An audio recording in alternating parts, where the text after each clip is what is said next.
Hey guys, this is Derek here. So I know it's been over 8 years since I've actually built a Gundam model kit, but over the last weekend I thought, why the hell not? Let's pick up a new one. So we're gonna be trying to build this thing, the MGSD Freedom. We're also gonna fully paint it. This will technically be my very first and only ever fully painted model kit that I've ever done.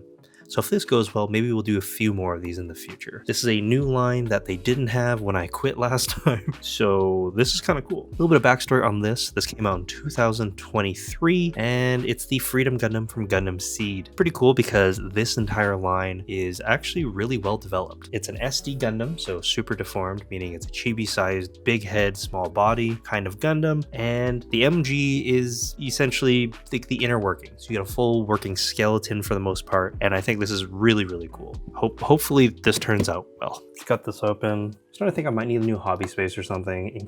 If I do ever get back fully into Gundam or painting, we're gonna need a dedicated space that's not exactly the living room. So the collection room might evolve sooner than I thought. But inside the box, we got a few runners. Now, these are sprues or trees. If you guys haven't seen these before, these are pretty cool. There's little nubs, like little points where they inject the plastic, and then you snip them off, snap it together.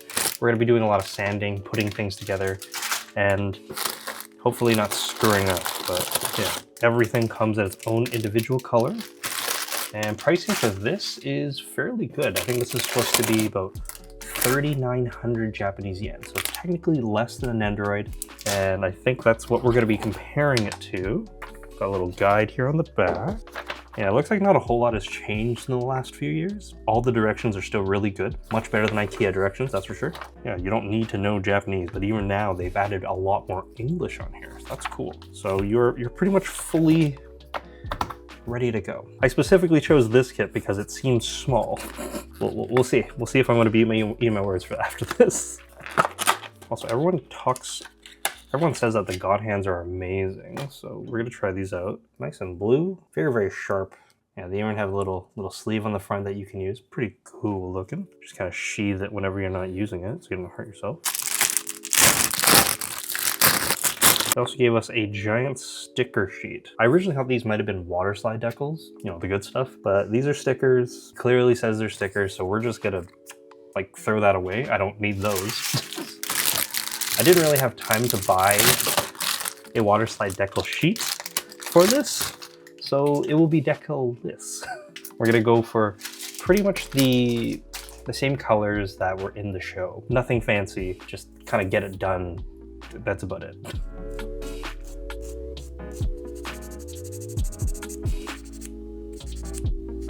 So we're about 2 hours into the build, and we haven't made too much progress, but we've fully assembled a head.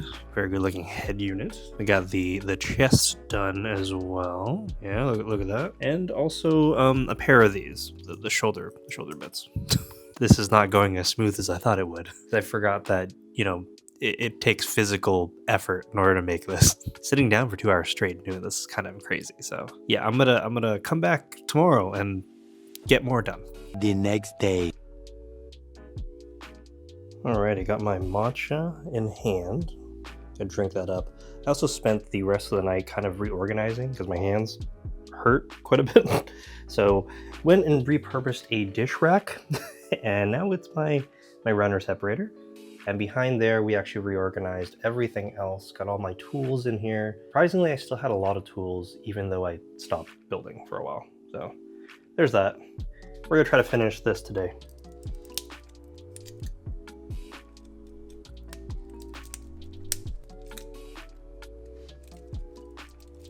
Yeah, like 5.5, 6 hours later, we are finally done with the snap fit. This took a lot longer than I thought it would. There are some parts where you're supposed to like snap it in place and then move it around or whatnot so they stay in place, like it's a locking mechanism. I kind of removed those. Some are looser than others, but I kind of need to do that just so it'd be easy to get to the painting process. Right now, the right or the left one, the skirt cannon thingy falls off. Kind of a misstep. A lot of the seam lines are pretty well hidden. There's not too many, if we're being completely honest. So I'm actually pretty impressed by how the engineering for this is actually turned out. A lot of good color separation. If you kind of just want to call it a day as is right where it is, you could do that. Just do some panel lining, maybe put on some top coat, make it nice and flat, and that's it. But I'm still pretty impressed, and yeah, I'm gonna have to completely undo this to get it ready for paint. For all the painting aspects of this project, I actually went over to my buddy Arthur's place, mainly because he is a seasoned veteran when it comes to painting. He does a lot of things with like 40K and everything else like that, so I had to pick his brain. Also, he does have a paint booth, air compressor, and everything else, so this was honestly the perfect spot. As for the airbrush itself, we went for the Gallery Mobius 0.2 Premium Airbrush. Now, this was sent over to me so I can check it out, but I was actually quite surprised by how well built it was and all the little features this did have that some of the other airbrushes I've used in the past didn't. First off, the trigger is actually nice and big. It's a unique shape with a few ridges on there, making it nice and easy for you to actually hold onto and pull back. They've also added some other premium things like an air valve at the very front, so you can change it up on the fly without having to touch the compressor. The fluid adjustment knob on the back is really nice, so you can actually adjust how much paint comes out in case you don't have amazing trigger control like I do. And of course, the 0.2mm needle is actually very nice for fine details. I know we didn't get too much into these for this project, but in the future I hope to actually do a little bit more shading and whatnot. It's also really cool they also included a quick release system for your hose, which is really nice. Typically these run a few dollars here and there, so it all kind of adds up, and it's nice that they add it in a nice package right out of the box. If any of you guys are interested in picking up one of these for yourselves or looking into anything else airbrush related, definitely go check out Gallery on their website here. And thanks again for sending this one over.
There it is. This is the MGSD Freedom. Fully completed, painted, panel lined, top coated, the whole 9 yards. Didn't put any decals on here, like I said, because couldn't get these in time, so that is what it is. But I'm still really happy with how this turned out. Definitely makes me appreciate all the work that I've put in. 20 plus hours to get this from bare plastic in a runner to a fully completed little guy here that is fairly posable still, despite all the paint and everything else we've put on here. Now, I did learn quite a bit when it came to airbrushing, a lot to do with my control and how paint works and reacts to things, but the biggest thing that the biggest takeaway I would say is panel lining. It is a lot more difficult than I originally thought. That's because I kind of messed up. I used way too much of it, and it did have thinner in there as the mixture, which made it a lot more brittle. So the plastic on here is a lot more fragile than, we would like it to be. And because of that, there are a few pieces on here that have cracked from that. Luckily for me though, this is a Gundam, so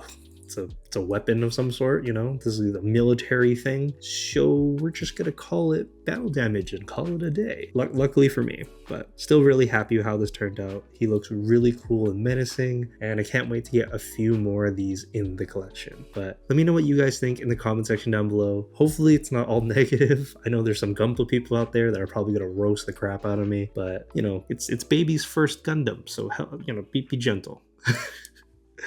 My name's Derek, and I will see you next time. Bye, guys. And I also want to give a massive shout out to all of our channel members. Thank you guys so much for supporting the channel, especially our Pirate King tier members in Fat Tie Kid Inside and Necro Nemesis. If any of you want to join this as well, I'll leave it linked in the description. You can get early access to videos like this, special emojis, and also some loyalty badges and whatnot. So definitely go check that out. And thanks again.